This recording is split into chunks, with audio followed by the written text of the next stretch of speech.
It's basically become tradition for the comments on all of my videos to be filled with impossible challenge suggestions nowadays, and after my latest Essex Model 7 round 100 video, those comment sections were flooded with, "How about doing a Welling round 50, Luke?" And I mean, it's the Welling, so I just chalked it up to being impossible like most of the other challenges I see in my comments. It's barely any better than an M1911, and it has such little ammo that it's basically insulting. It's quite literally the worst gun in Black Ops 4, and you have no way to get extra ammo for it besides a max ammo. Well, it seemingly was chalked until I was streaming a few days ago, and I received a tip from Kat telling me to try it out, and because I'm a man of the people, I figured, you know what, for once, I'll actually try it out. And that might just be the smartest and dumbest man in the history of zombies because of that. So quickly, here are the rules for this challenge. I can only use the unpacked Welling pistol and no other guns. I can also use my knife. Specialists are allowed in very limited use, and the same thing with grenades. Other than that, everything is fair game. So with that said, I made the incredibly dumb decision to start out this challenge on 9, where there's a metric butt ton of bosses to contend with. Before we get to that suffering though, I've got to get through the first few rounds of the game, which my first game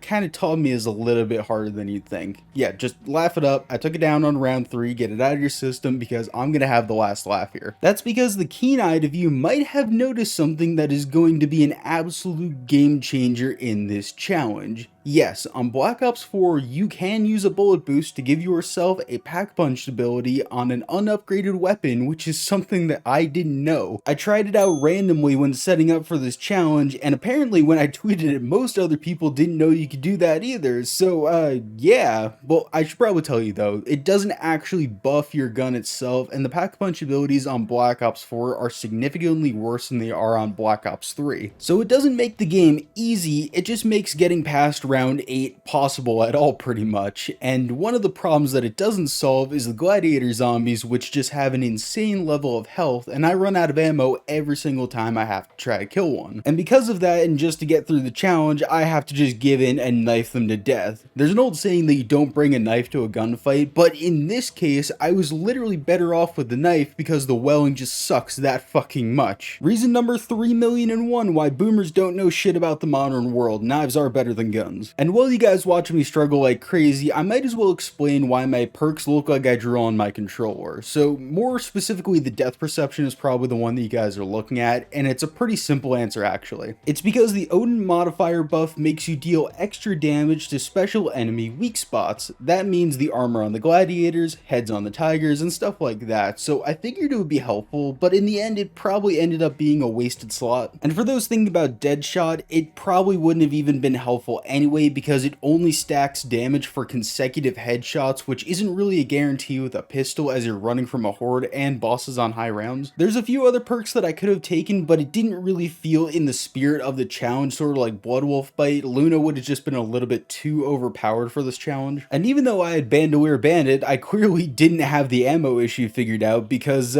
yeah, I was still running out of ammo. Even on round 11, I ran out of ammo, so I just had to knife until I got a max ammo drop, but I didn't really want to do that, so I just ended the game and I tweaked my elixir setup. And when doing that, tell me real quickly, what was the worst gobblegum in Black Ops 3? If you said anything other than Secret Shopper, then you're definitely wrong, because that thing was truly terrible. If you don't know what Secret Shopper does, basically its only ability is that it allows you to buy ammo for any non-wonder weapon from a wall spot for 10 minutes. On Black Ops 3, and admittedly all of Black Ops 4, it was absolutely useless because most of the guns that you were using were already wall buys, so why would you use this really rare gobblegum / elixir for just that? But for this one specific challenge that I'm doing, it became the most important thing in the entire challenge. I got 3 of them from a single spin in the laboratory, which took me from 1 to 4 of them, and later on it's going to be insanely important. Didn't think you'd be seeing that in this video, now did you? Yeah, for some reason Secret Shopper's actually useful, but for now, I began a new game of 9, and it went better than last time, mostly because I wasn't struggling with ammo constantly early on. As I learned more about the Welling and the process of getting through the rounds, I was able to save up ammo more often. Also, the changeover to Alchemical Antithesis, and knowing that I have Secret Shopper in my back pocket is hugely helping already. It's still not any better killing gladiators, that's for damn sure, because this time on round 10, it just wouldn't die, it seemed like. This gladiator was straight up fucking invincible. That's why I eventually just bought the Bowie knife, because that only takes about 10 knives to kill one of the gladiators instead of like 50 with the normal one. For a bit after that, it seemed like things were going great until the Blightfather showed up while I was low on ammo during round 15 to ruin my day. And admittedly, I had no idea how Secret Shopper actually worked when I popped it. So when I bought the SX Model 7 by accident, I had no idea what happened and I panicked and thought I messed up the challenge, so I just figured screw it. I killed the Blightfather with my specialist, and right after that I felt a little stupid. Because apparently you just need to knife the ammo spot that you're at, so yeah, I just felt a little dumb. But the game was only really going downhill from there anyway, and I didn't really have a way to kill the increasing amount of boss zombies with the welling, so it just felt unfair to continue the challenge on 9. And at round 22, I ended that game and headed over to the old reliable for one big shot at it, Tag der Toten. For those unfamiliar, Tag has no boss zombies besides mid-round dogs, so it suits the welling much better overall, and it lets me do this challenge more bare bones than I could on any other map pretty much in Black Ops 4. And you know what? In total honesty, this was actually not that difficult. Setting up took a good amount of time and patience, sure, but really I didn't have any issues because up my sleeve was the Firebomb Pack-a-Punch ability. You may have noticed me using it a little bit in my 9 games, but unlike most of the other abilities, Firebomb is somewhat good where it has a 30-second plus cooldown between activations and it's inconsistent, but despite that, it can kill almost an entire horde of zombies in one activation. That is going to make it insanely good for this challenge, but seemingly for the 50th time in this video, let's keep in mind here, I only have 88 bullets of a shitty pistol at my disposal, and when at least 14 shots of that are going to each and every single one of the hellhounds to kill them because the firebomb doesn't affect them, you go through ammo very, very quickly. Yeah, for some reason the hellhounds are actually the biggest difficulty in this entire map. They take so much ammo to get through that I am having issues with ammo almost right away. That's what even led me to taking it down on round 18 during a hellhound round, which sounds embarrassing, but seriously, these things are not a joke and they will fuck you up very quickly. From there on though, as rounds got longer, more hellhounds spawned and zombies spawned faster, so I was going to need more ammo, which means my elixirs were going to get used more frequently. When I have a lot of ammo, I'll use an insta-kill elixir to get through a round quickly, and especially when multiple hellhounds are chasing after me. Other times I'll use a free fire to spam down whatever's in my way, and if I've already used an insta-kill, since you can't actually use each of the elixirs more than once per round, those helped me get through the late teens and the early 20s, but once I reached round 26 though is when I needed to use my first secret shopper because I was completely out of ammo and I didn't want to use my specialist or grenades to help me get through the round. Basically, as a rule for this entire tag run, I didn't use my katana for anything other than a health boost from pulling it out or the knockback effect that it has on zombies when you're low on health. I don't think that there was a single time that I actually used it for killing a horde of zombies, and the grenades were used for basically the last 2 zombies of each round just to save ammo. Honestly, I really tried not to use them either. But with enough of my rambling, we finally made it to round 30, and now it's time to see if 40 is possible. I mean, fuck it, why not? Well, I got off to a rocky start, needing to use another secret shopper almost right away on round 31, and it only lasted until halfway through round 33. Luckily for me though, round 34 was a hellhound round, and I was able to spam down everything just in time using a free fire. Like seriously, you have barely just enough time to get through a hellhound round without using any of your actual welling ammo if you use a free fire, but you have to be as quick as possible and already have all the hellhounds that can possibly spawn at once ready to go once you pop it. But once we got through that, round 35 was fine, but near the beginning of round 36, I needed to use my third and final secret shopper elixir, which is a huge blow to me because not having any way of getting ammo is going to really start screwing me over soon. Each and every single one of these rounds is getting long enough that I need to use at least one refill of my ammo per round, and even if I only knife the hellhounds instead of using the ammo on my welling, I need to do it anyway. But just in case I did start to knife the hellhounds, it got really annoying actually because they hit you really quickly and they tend to spawn in doubles, so I was taking a lot of damage very quick. After a little bit and some struggling admittedly, round 36 was finished and on to round 37 we go, and